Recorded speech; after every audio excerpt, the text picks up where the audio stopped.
Kako se spominjate svojih gimnazijskih let? Zelo lepo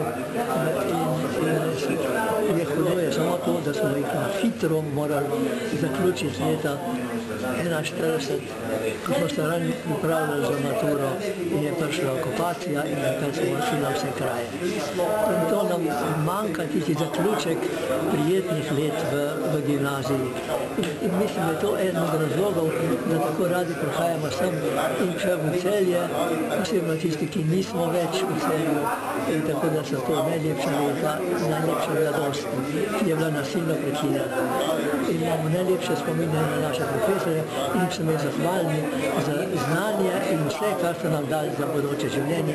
Bodisi, da smo takoj začeli živeti po končanju študiju ali pa nadaljevali naprej na fakultetah. Kako ste pa potem maturirali, če vašo maturo prekinjala vojna? To je pa, zdaj povem za moj slučaj.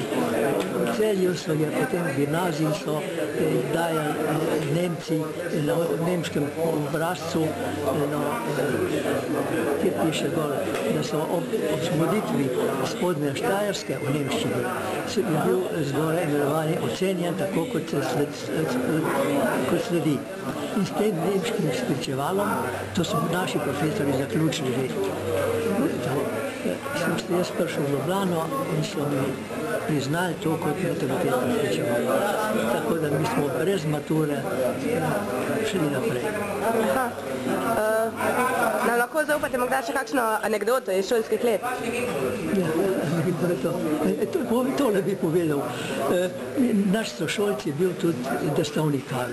5 let, kar je bil v Celju, je bil skozi naš sošolc iz našega razreda. In mi smo se začetka dobivali na predgimnazijo Zborno mesto in ko smo se tam okrog njegovega stojnika, rekel eden, jaz sem prepričan, da bi se Karl dosti raj počutil zdaj med nami, kar pa da je tam gor na vrhu tako zviška, da gleda na nas na takom častnem mestu.